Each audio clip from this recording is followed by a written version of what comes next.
Hello दोस्तों, कैसे हो आप सभी। दोस्तों, आज हम लोग डिस्कस करने वाले हैं कौन के बारे में, यानी कि शंकु के बारे में। हम लोग बाइलिंगुअल ये लेक्चर कर रहे हैं, ठीक है। बाइलिंगुअल मतलब आपको हिंदी में भी समझाया जाएगा और आपको इंग्लिश में भी समझाया जाएगा। तो आप जिस भी लैंग्वेज में आप कंफर्टेबल फील कर सकते हैं, उस लैंग्वेज में आप पढ़ाई को कंटिन्यू कर सकते हैं, ठीक है।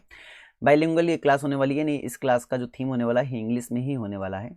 और आज हम लोग इसमें ओनली थ्योरी पार्ट देखेंगे कि सरफेस एरिया का और वॉल्यूम का क्या फार्मूला हमारे पास बनने वाला है।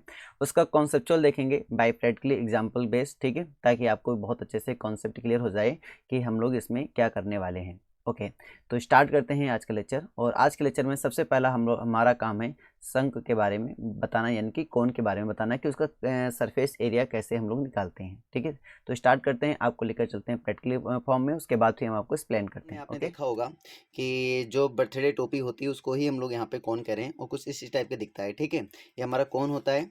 कौन में इस हिस्से को बोलते हैं वर्टेक्स और ये इसका हिस्सा होता है स्लाइंट हाइट वाला हिस्सा होता है। ये इसका कौन सा हिस्सा होता है? स्लाइंट हाइट वाला हिस्सा होता है। और ये इसका होता है सरकमफेरेंस। ये इसका होता है सरकमफेरेंस। ये जो आप अभी देख पा रहे हैं ये इसका कर्व सरफेस एरिया देख पा रहे हैं। इसका क्या देख रहे हैं? कर्व सरफेस एरिया देख रहे हैं। अब ये कंप्लीट नहीं है, बिकॉज ये इसलिए कंप्लीट नहीं है क्योंकि यहाँ पे इसका हमने अभी ढक्कन नहीं लगाया है। ठीक है, अब अगर मैं यहाँ पे देख पा रहा हूँ कि मेरे पास ये वर्टेक्स है और मैं यहाँ पे ये भी देख पा रहा हूँ मेरे पास स्लैंट हाइट है और मैं भी ये भी देख पा रहा हूँ ये हमारे पास क्या है? कर्व सरफेस एरिया है। Okay, done. लेकिन हाइट क्या होगी सर कोन की? तो कोन की जो हाइट होती है, जो हमारी पेंसिल आप देख पा रहे होगे, ये जो पेंसिल है ये इसकी क्या है? कोन की हाइट है। ठीक है, अब ये बीचों बीच में देखो वर्टेक्स से अटैच्ड है और ये बीचों बीच में एकदम स्ट्रेट रखोगे तो ये इसकी क्या बन जाती है? ये इसकी कोन की हाइट बन जाती है। ये इसकी कोन की क्या बन जाती है? हाइट बन जाती है। होपफुली आपको ये पूरा समझ में आया। ठीक है, अब अगर कोन की हाइट बन जाती है तो रेडियस क्या बनेगा? सेंटर में इसको रख लीजिए तो हमारी ये जो उंगली में आप देख पा रहे हो ये रेडियस बनेगा। और इसको ध्यान से अगर देखो, इसको ध्यान से अगर देखो तो ये एक राइट एंगल ट्रायंगल दिख रहा होगा। एक क्या दिख रहा है? राइट एंगल ट्रायंगल दिख रहा है। तो अगर ये एक राइट एंगल ट्रायंगल दिख रहा है तो इसको हम क्या कर पाएंगे? आपको पता है राइट एंगल ट्रायंगल के लिए हमारे पास पाइथागोरस थ्योरम है कि H square equal to P square plus B square, मतलब कर्ण का वर्ग बराबर लंब का वर्ग प्लस आधार का वर्ग हम लोग लगाएंगे, जिसके बेस पर आप क्या देख पाएंगे कि यहाँ से आप इनके बीच में रिलेशन निकालेंगे। ठीक है, वो आपको यूज करेंगे, बाद में दिखाएंगे। ठीक है, इसका फॉर्मूला कैसे डेराइव होगा ये भी हम आपको थोड़ा बहुत समझाएंगे। फिलहाल के लिए अभी हमारे पास क्या है? ये हमारे पास क्या है? ये सरकमफेरेंस है। अच्छा, सरकमफेरेंस है तो यहाँ पर अगर मैं इसको कंप्लीट करना चाहूँ, ठीक है, तो कंप्लीट करने के लिए मुझे क्या करना पड़ेगी? एक ढक्कन लगानी पड़ेगी। अब एक ढक्कन की नीड हो जाएगी। तो ओके, मैं यहाँ पर एक ऐसा सिलेंडर लेता हूँ जिसमें मुझे एक ढक्कन की नीड है और मैं इसमें एक ढक्कन ऐसे लगा देता हूँ। अगर मैं एक ढक्कन इसको ऐसे लगा देता हूँ तो ये बन जाता है पूरी तरीके से कंप्लीट। अब ये जो सिलेंडर होगा ये पूरी तरीके से कंप्लीट हो चुका, जिसका ये वर्टेक्स हिस्सा हो गया और ये हिस्सा इसका क्या हो गया? कर्व सरफेस एरिया हो गया और ये हिस्सा इसका होगा ढक्कन। तो ये पूरा कंप्लीट बन गया है आपका और फिगर। और इसको कंप्लीट बनाने के लिए हमने क्या किया? कर्व सरफेस यूज किया, हमने क्या किया? साथ में ढक्कन यूज किया। कर्व सरफेस हो गया पाई आर एल और ढक्कन हो गया पाई आर स्क्वायर, तो कंप्लीट आपका बन जाएगा। टोटल कर देंगे, सम कर देंगे, आंसर आ जाएगा आपका। ठीक है, होपफुली आपको एक कॉन्सेप्ट समझ में आया। अगर मैं आपसे ये कह दूं कि मुझे वॉल्यूम चाहिए सर, तो वॉल्यूम चाहने के लिए आपको इस टाइप के कितने सिलेंडर चाहिए? आपको इस टाइप के, सॉरी, इस टाइप के आपको कितने कोन चाहिए? तो 3 कोन चाहिए, सेम हाइट के और सेम रेडियस का हमारे पास एक सिलेंडर होना चाहिए। सेम हाइट और सेम रेडियस का हमारे पास क्या होना चाहिए? सिलेंडर होना चाहिए। इस टाइप के 3 कोन हम इसमें क्या करेंगे? मान लो पानी भर रहे हो या फिर बालू, कुछ भी ऐसी चीज़ है ना, भरने का काम में आपको पता वॉल्यूम आता है। तो मैं यहाँ पे क्या करूँगा? उसको 3 हिस्से में भर लूँगा और भरने के बाद बारी बारी इसमें डालूंगा। तो बारी बारी करके इसमें डालूंगा तो ये पूरा मान लो फुल हो जाएगा। ठीक है, ये पूरा हमारा क्या हो जाएगा? कंप्लीट फुल हो जाएगा। तो इसको हमने 3 टाइम डाला तब हमारा एक फुल हुआ। इसका मतलब हुआ कि इसका जो वैल्यूम होगा इसका 1/3 करेंगे तो हमें कौन का वैल्यूम पता चलेगा। तो इसके वैल्यूम का 1/3 करेंगे तो हमें कौन का वैल्यूम पता चलेगा। तो इसका वैल्यूम कितना होता है, यानी इसका आयतन कितना होता है? तो इसका आयतन होता है पाई आर स्क्वायर एच। क्या होता है? पाई आर स्क्वायर एच होता है। उसका 1/3 कर दो, 1/3 कर देंगे तो क्या हो जाएगा? 1/3 पाई आर स्क्वायर एच, जो कि इस कोन का वैल्यूम बन जाता है। ठीक है, आपको हम प्रैक्टिकली समझा चुके हैं। अब आपको हम स्क्रीन में लेकर चलते हैं और जिसमें हम आपको बताते हैं कि कैसे डेराइव हुआ और कैसे प्रूफ हुआ। ठीक है, ओके, स्टार्ट करते हैं। दोस्तों, हम लोग यहाँ पे कौन को जनरलाइज कर रहे हैं। कौन को यानी कि शंकु कहते हैं, ठीक है। तो शंकु में आपने देखा होगा रोड पे जब भी काम चला करता है तो इस टाइप की थिंग्स आपको देखी हुई जाएगी रखी हुई, वो भी हमारे क्या होते हैं? कौन। आपने बहुत आइसक्रीम खाया होगा, तो आइसक्रीम में जो हमारे पास ये शेप होता है इसको हम क्या कहते हैं, कोन कहते हैं। और आपने बर्थडे टॉफी तो देखी रखी है, उसको कौन भूल सकता है, आखिरकार बर्थडे टॉफी को कौन भूल सकता है। और आइसक्रीम खाते वक्त जब आपने फील किया होगा कि ऊपर जब आइसक्रीम ऐसे लगाई जाती है तो ये होता है हेमिस्फेरिकल जैसा होता है, लेकिन हमें इसका पार्ट से अभी कोई मतलब नहीं है, अभी हमारे नीचे वाले हिस्से का मतलब है। तो ये भी हमारा क्या होता है, इसमें कोन होता है। तो एक बात तो हमें समझ में आ गई कि कोन में जो वर्टेक्सेस होते हैं हमारे पास, ठीक है, तो कोन में वर्टेक्सेस जो होता है, ये वाला हिस्सा जो होता है इसको वर्टेक्स कहते हैं। क्या कहते हैं, वर्टेक्स ऑफ कोन कहते हैं, वर्टेक्स कहते हैं। और ये जो हिस्सा होता है, ये लाइन जो भी मैंने आपको दिखाई थी, ये लाइन होती है आपकी कर्व साइड होती है, यानी कि यही हमारी कहलाती है स्लाइंट हाइट। क्या कहलाती है हमारे पास, ये स्लाइंट हाइट कहलाती है। स्लाइंट हाइट होती है यानी कि तिरछी ऊंचाई होती है। इस तिरछी ऊंचाई को हम किससे लिखते हैं, एल से लिख देते हैं, ठीक है। और ये हमारे पास बेस होता है, ये हमारे पास बेस होता है जो कि सर्कुलर होता है, भी आपने आपको दिखाया। और ये सर्कुलर बेस होता है तो इसकी कोई ना कोई क्या होगी, रेडियस होगी। तो हम इसकी रेडियस मान के चलते हैं, ये हमारे पास इसकी क्या हो गई, ये इसकी हमारे पास रेडियस हो गई। तो इस रेडियस का नाम दे देते हैं, इस रेडियस का नाम है हमारे पास आर। हाइट हो गया, रेडियस हो गया, ठीक, वर्टेक्स हो गया। जब आपको ये सारी चीज़ें पता हैं, आपको मैंने बताया था कि यहाँ पर ये ध्यान से देखोगे तो यहाँ पर एक राइट एंगल ट्रायंगल आपको बनता हुआ नजर आएगा। ये क्योंकि हाइट हो गया, ये आपको आर हो गया, ये आपका वर्टेक्स हो गया। तो यहाँ पे अगर देख पा रहे हैं तो ये हाइट हो गया, ये आपका रेडियस यानी आर हो गया, और ये स्लाइंट हाइट यानी एल हो गया, और ये आपको 90 डिग्री बनता हुआ नजर आ रहा है। ये भी अभी आपको मैंने प्रैक्टिकली दिखाया। तो यहाँ पे क्या होगा कि आपको फार्मूला पता है। फार्मूला क्या होता है कि एल स्क्वायर, क्योंकि हम जानते हैं हाइपोटेनस का स्क्वायर होता है, इक्वल टू परपेंडिकुलर का स्क्वायर प्लस बेस का स्क्वायर, मतलब कर्ण का वर्ग बराबर लंब का वर्ग प्लस आधार का वर्ग। जो कि यहाँ पे हाइपोटेनस में कौन है, एल है, 90 के सामने वाला ही हमारा कर्ण होता है, इसलिए एल का स्क्वायर हो जाएगा। पी का स्क्वायर यहाँ पे कौन है, एच है, तो हो जाएगा एच का स्क्वायर, और प्लस बी का स्क्वायर यानी कि कौन है, आर है, तो हो जाएगा आर का स्क्वायर। सो इम्प्लाई करेंगे हम यहाँ से क्या बनेगा, एल इक्वल टू बन जाएगा अंडर रूट क्या बन जाएगा, एच स्क्वायर और प्लस आर स्क्वायर। तो एक तो ये फॉर्मूला हो गया हमारे पास, ठीक है। दूसरा फॉर्मूला आप यहाँ से इंट्रोड्यूस कर सकते हैं फॉर्मूला, वो क्या है हमारे पास कि एच स्क्वायर इक्वल टू, ठीक है, L square minus R square हो गया। तो यहाँ से आपका क्या बन जाएगा, तो एच इक्वल टू बन जाएगा हमारे पास under root L square minus R square.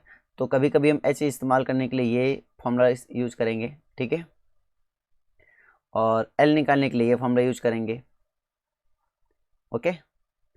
अब यहाँ से तीसरा पॉइंट क्या निकाल सकते हैं, तो तीसरा पॉइंट यहाँ से हम निकाल सकते हैं कि आर स्क्वायर इक्वल टू क्या होता है सर, तो आर स्क्वायर इक्वल टू यहाँ से हो जाएगा, क्या हो जाएगा, L square minus H square हो जाएगा। तो यहाँ से हमारे लिए जो एक नया फॉर्मूला और बन जाएगा, वो बन जाएगा आर इक्वल टू क्या बन जाएगा, अंडर रूट हो जाएगा L square minus H square हो जाएगा। होपफुली ये भी आपको समझ में आ गया होगा, ठीक है, ये भी हो गया। तो यहाँ से जो हमारा कर्व सरफेस एरिया का फॉर्मूला बनाते हैं हम लोग, तो यहाँ से हमारे पास जो कर्व सरफेस एरिया निकलेगा, यानी जिसको बोलते हैं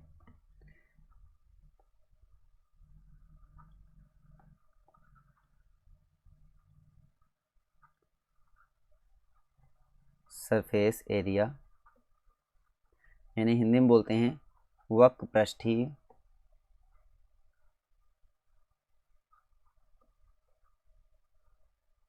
वक्रपृष्ठीय पृष्ठीय क्षेत्रफल, वक्रपृष्ठीय क्षेत्रफल ये बोला जाता है।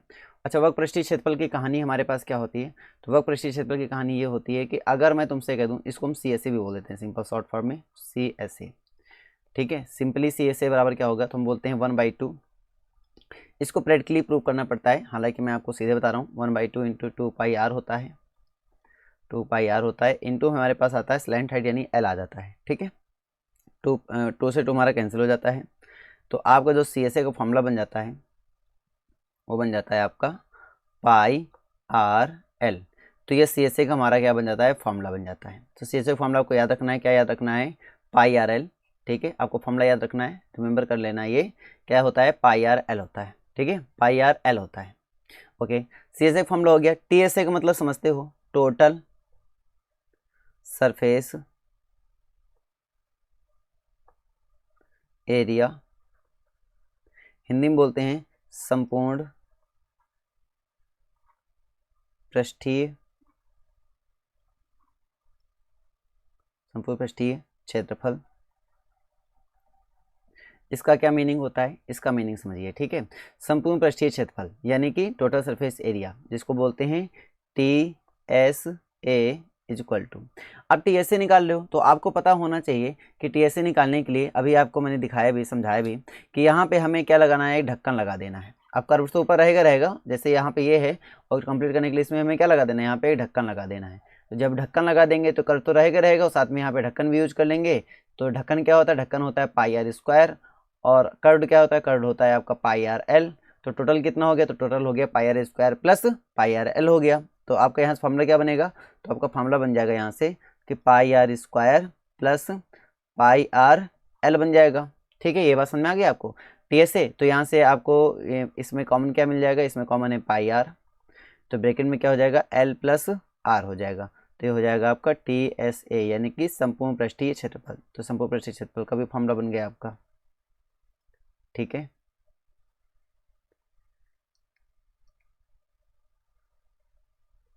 ओके, ये भी कंप्लीट।